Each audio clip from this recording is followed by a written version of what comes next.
Salut et bienvenue sur le podcast 17 rayons d'espoir. Alors aujourd'hui c'est un petit défi pour nous puisqu'on sort notre premier épisode de la série Ceux qui agissent qui se passe sur le continent sud-américain. Et donc tout est en espagnol. Alors nous on parle pas très bien espagnol et du coup ça nous a demandé un travail assez lourd de doublage pour que vous puissiez entendre ce podcast en français. Donc on espère que ça vous plaira. Et ce podcast est sur le thème de l'objectif de développement durable numéro 11, ville et communauté durable. Bonne écoute.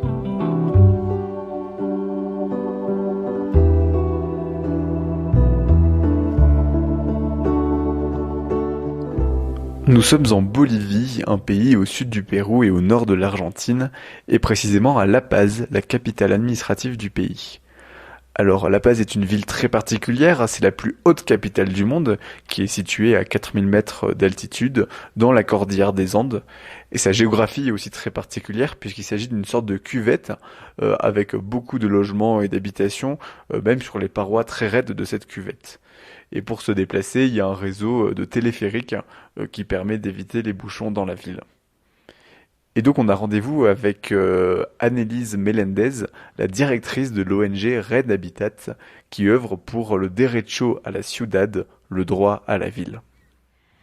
La Paz es la capital administrativa del país, una ciudad emplazada en una topografía compleja. La Paz est la capitale administrative du pays. La topographie de cette ville est complexe parce qu'il y a beaucoup de relief. Beaucoup d'habitants ont dû construire leurs logements eux-mêmes à cause d'un manque de politique foncière et d'un manque de logements sociaux. Dans ce cas-là, ils construisent leurs maisons comme ils peuvent. Ils ont été obligés de construire leur maison parce qu'ils ne pouvaient pas vivre dans la rue face aux intempéries. Dans d'autres villes, ce type de quartier construit de manière anarchique se trouverait plutôt en banlieue. Mais dans la ville de La Paz, ils sont situés au centre, sur des terrains très pentus, ce qui est très risqué. À La Paz, 70% de la surface est classifiée comme risque moyen ou élevé. Nous avons connu de terribles épisodes de perte de quartiers entiers à cause de glissements de terrain. Même s'il n'y a pas eu de morts, il y a eu de lourdes pertes économiques qui ont affecté les familles pauvres qui vivent dans ces quartiers. Deslizamientos donde si bien no ha habido pérdida de vida humana, ha habido una pérdida económica que ha afectado a familias pobres. La Paz est délimitée à l'ouest par une falaise très raide, mais sur laquelle on trouve de nombreux logements. Au sommet de cette falaise se trouve un immense plateau très plat, l'Altiplano, et une ville, El Alto. El Alto surge como una ciudad dormitorio al principio, con una sola barrio que era la ciudad satélite. El Alto était au début une ville dortoir, avec un seul quartier. C'était une ville satellite, où vivaient les personnes qui travaillaient à La Paz. Mais à cause de l'exode rural, El Alto s'est développé d'une manière très explosive. Rural, non?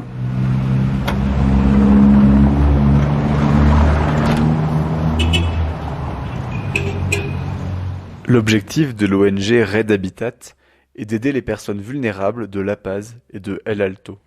En realidad nosotros trabajamos con la población en mayor situación de vulnerabilidad. En réalité, nous travaillons avec les populations les plus vulnérables. Elles sont souvent installées dans des quartiers périurbains, c'est-à-dire qu'elles n'ont pas d'eau potable, elles n'ont pas de système pour évacuer les eaux usées, par exemple.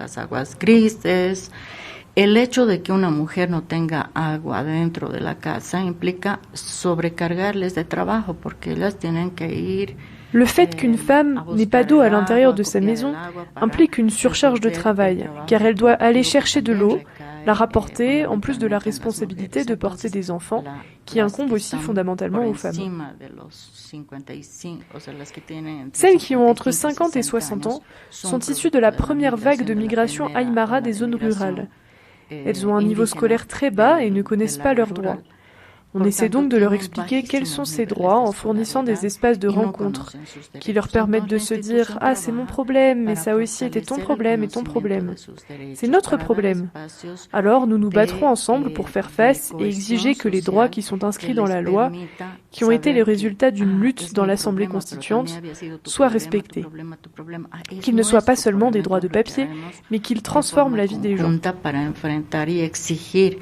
Que los derechos que están constitucionalizados, que no son gratuitos, que han sido fruto de una lucha en la Asamblea Constituyente, se cumplan y no sean derechos de papelito, sino que transformen la vida de la gente.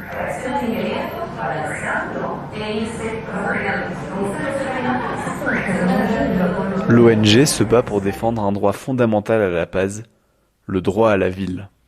El derecho a la ciudad surge como una iniciativa de la sociedad civil latinoamericana en los foros sociales. Le droit à la ville est né d'une initiative de la société civile latino-américaine dans le cadre des forums sociaux. Les forums sociaux sont une réunion de mouvements urbains, de mouvements paysans et de mouvements émergents qui cherchent, selon leur slogan, à ce qu'une nouvelle vie et une nouvelle société soient possibles. Le droit à la ville est indispensable, car l'Amérique latine est le continent le plus urbanisé du monde. On parle de chiffres qui, si je ne me trompe pas, atteignent 90% de population urbaine. En Bolivie, par exemple, 70% de la population vit dans des villes, surtout dans l'axe entre les zones métropolitaines de Santa Cruz de Cochabamba et de La Paz. Comme ces villes sont très peuplées, cela implique aussi qu'elles ne peuvent pas faire face à cette croissance démographique et fournir par exemple des logements adéquats, des conditions de santé adéquates, des emplois suffisants, ni tout ce dont les gens ont besoin pour vivre dans la dignité. Cela a conduit à l'élaboration d'une charte pour le droit à la ville. Cette charte contient des principes. Par exemple, on parle de droit collectif et non individuel. Ce n'est pas le droit à mon logement, mais le droit à notre logement. Si j'ai un logement mais que quelqu'un d'autre n'en a pas, le problème du logement est toujours là. Et collectivement, nous devons continuer à nous battre pour que la personne qui n'a pas de bonnes conditions de vie puisse en avoir. Pero también es la gestión participativa del hábitat. O sea, no podemos hacer una planificación urbana o políticas urbanas sin escuchar a la gente. En d'autres termes, nous ne pouvons pas faire de la planification urbaine ou des politiques urbaines sans écouter les habitants, sans savoir ce dont ils ont besoin, ni sans incorporer leurs demandes, leurs idées et leurs propositions. Il faut donc une gestion démocratique de la ville. Ce qui est aussi important, c'est que le sol joue un rôle dans les conditions de vie des habitants. Qu'est-ce que cela implique ? Que la terre est une ressource comme l'eau. Elle est limitée et non infinie. Elle doit donc être régulée par l'État et non par le marché. Actuellement, c'est le marché qui régule la terre. On ne donne pas d'espace aux personnes pauvres.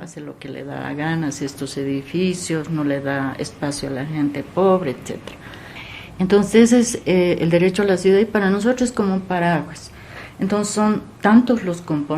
C'est donc ça le droit à la ville. Et pour nous comme pour les autres, il y a beaucoup d'apports que l'on peut faire à partir de la culture.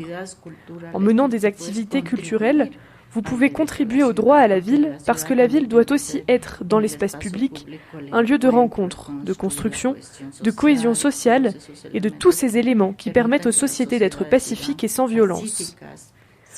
Tous ces éléments existent. Il y a différentes façons de contribuer et ce que nous faisons, c'est apporter notre expertise en matière de logement, de gestion intégrale et responsable de l'eau, de gestion des risques, de professionnalisation des femmes bâtisseuses dans le secteur de la construction et d'autres choses encore.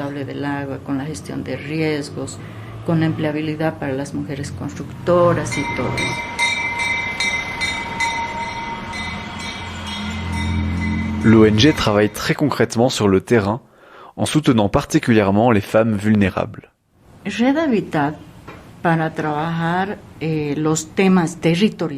Pour travailler sur les questions territoriales, l'ONG Red Habitat élabore un projet et détermine la population avec laquelle elle va travailler. Ces populations sont installées dans des quartiers qui sont identifiés avec certains critères de vulnérabilité. Donc on prend contact avec leur organisation et leurs responsables. Dans les quartiers, on travaille avec ce que l'on appelle les conseils de quartier. Mais le problème est que la participation des femmes dans ces conseils de quartier est très limitée. La participation de las mujeres es muy escasa.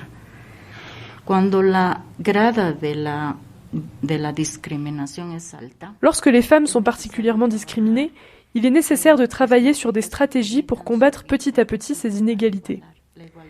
L'égalité ne va pas arriver d'un seul coup. Elles doivent donc disposer d'un espace pour pouvoir se développer sans la présence des hommes.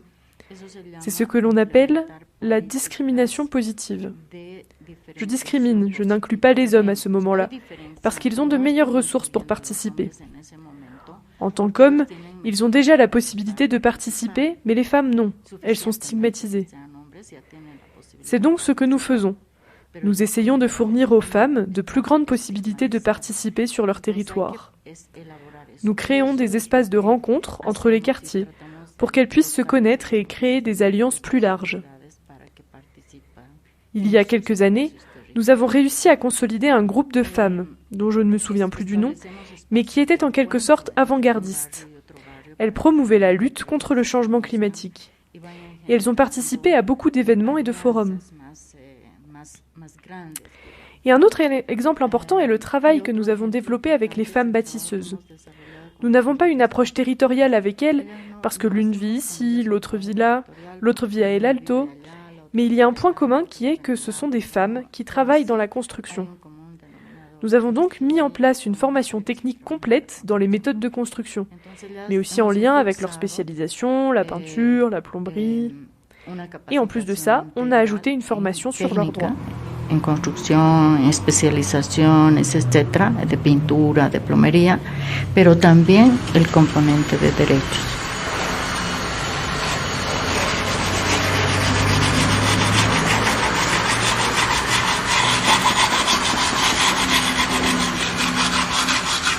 Annelise Melendez est une femme passionnée.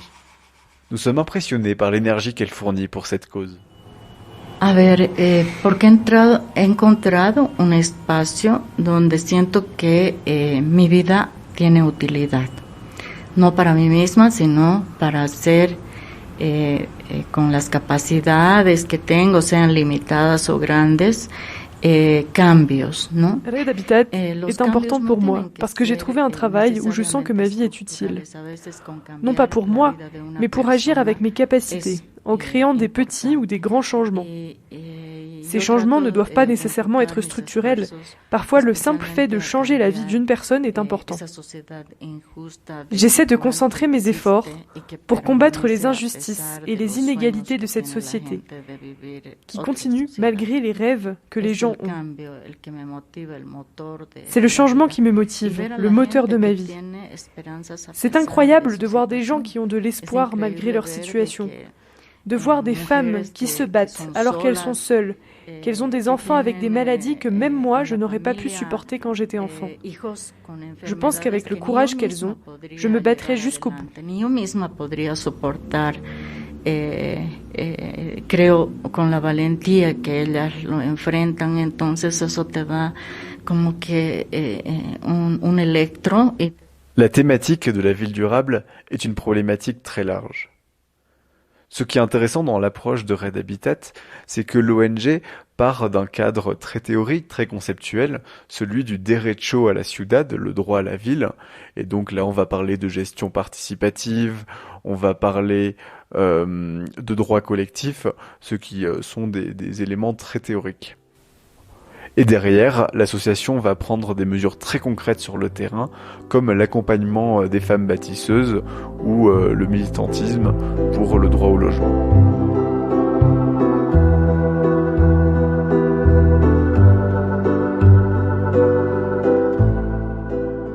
C'est la fin de ce podcast, on espère qu'il vous a plu. Alors pour information, à chaque fois dans la description écrite des podcasts, vous trouverez notre adresse mail. Et donc n'hésitez pas à nous envoyer un message pour nous poser des questions ou pour nous faire des retours ou des pistes d'amélioration sur ces épisodes de podcast. Et on met toujours aussi le contact de l'association, donc ici le contact de Madame Melendez. N'hésitez pas aussi à contacter les associations directement si vous le souhaitez. À bientôt. Yo les diría que busquen, se profesionalicen en algo que les apasiona. Je dirais aux jeunes qui nous écoutent qu'ils devraient chercher à faire carrière dans quelque chose qui les passionne. Qu'ils n'étudient pas quelque chose juste pour gagner de l'argent. C'est important de gagner sa vie, mais c'est encore mieux de faire quelque chose qui les passionne. Ils ne devraient pas penser que le travail est un fardeau, mais qu'il peut être amusant. Il est même important de savoir que leur travail peut contribuer à changer les inégalités de ce monde. Nous n'avons pas tous cet objectif, et je sais qu'il existe des opinions différentes dans le monde. Mais la lutte contre le changement climatique, la lutte contre la pauvreté, la lutte contre les inégalités nécessite cet engagement social.